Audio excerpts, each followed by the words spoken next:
The Buffalo in Erie County Naval and Military Park is the largest inland naval park in the United States. It's located on the newly revitalized Buffalo waterfront. In this video, I'll take you through each of the 3 historic naval vessels in the park: a destroyer, a cruiser, and a submarine. Each one tells its own story about American history, sacrifice, and innovation.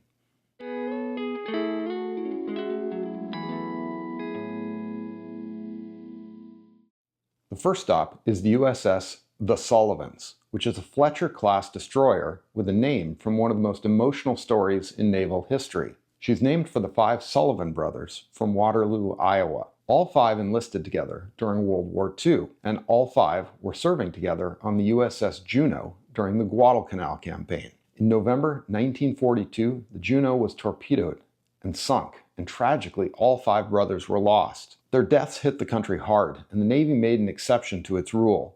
They named this ship not after a single person, but after all 5 brothers. Commissioned in 1943, the Sullivans fought in the Pacific during World War II and earned 9 battle stars and later served during the Korean War.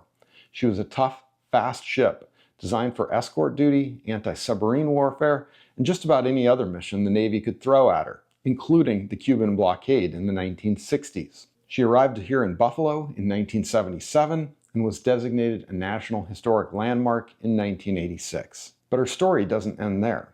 In April 2022, here in Buffalo, the Sullivans herself started taking on water and partially sank at her berth. Thankfully, emergency crews pumped her out and she was saved. But because of this partial sinking, nothing below the main deck is currently open for guests to tour.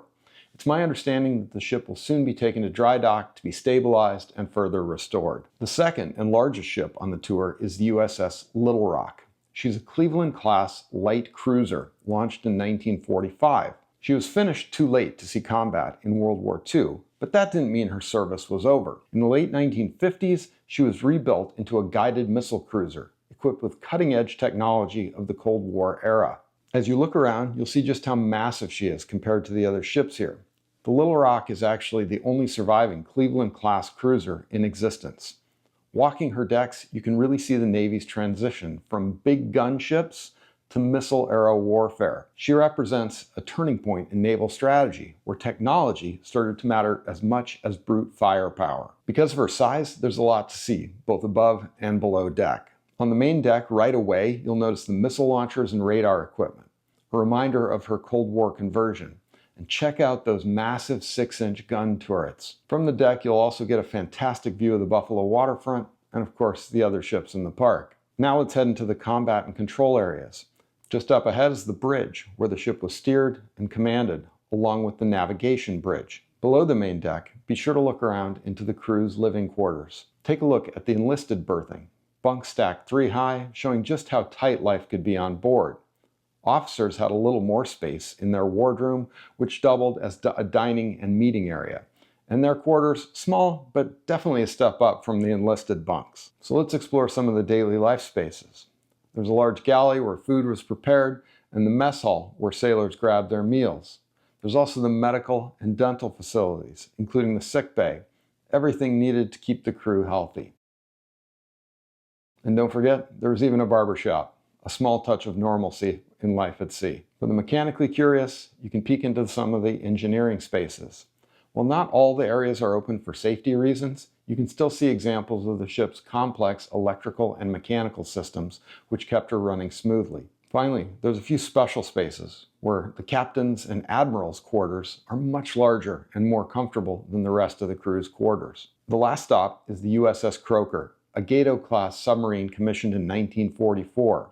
During her 6 war patrols in the Pacific, Croaker sank 6 Japanese ships, including a cruiser. Submarines like her played a huge role in cutting off Japanese supply lines during the war. As you head below deck, you'll quickly notice how tight the spaces are. Imagine living here for weeks or months at a time, always on alert, knowing a depth charge could end it all in seconds. The USS Croaker is a diesel-electric submarine, but she's not in her original World War II configuration. During the Cold War, she was converted to a hunter-killer submarine with some added sonar, radar, and quieting capabilities to enable it to track Soviet subs. Life on a submarine was not glamorous. It was cramped, hot, and dangerous.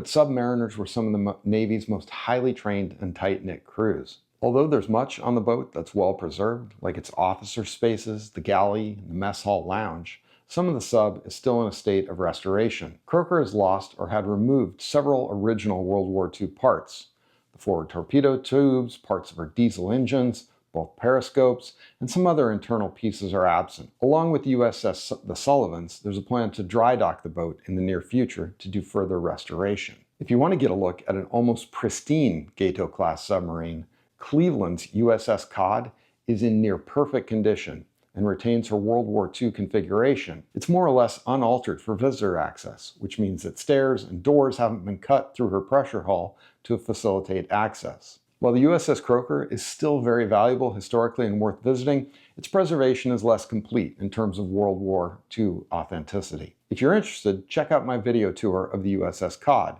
The link is in the description. There's also a small museum and a few other items in the outdoor exhibit yard. But the two ships and the sub are really the showpieces of the museum.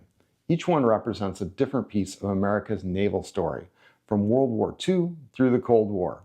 But together, they remind us of the people behind the steel, the sailors who lived, fought, and sometimes gave their lives aboard these ships. Now, if you want to visit in person, a quick disclaimer: the tour route can be a bit challenging for those with limited mobility. Tight spaces, ladders, narrow walkways, and overhead obstructions are present throughout all three boats. The park is open seasonally from late March through November. Between the USS The Sullivans, USS Little Rock, or USS Croaker, you'll find there's plenty to see, feel, and learn here. It's certainly a must visit while you're in Buffalo or in the Niagara Falls region. Thanks for tuning in. A subscribe is sincerely appreciated and helps me to continue the channel.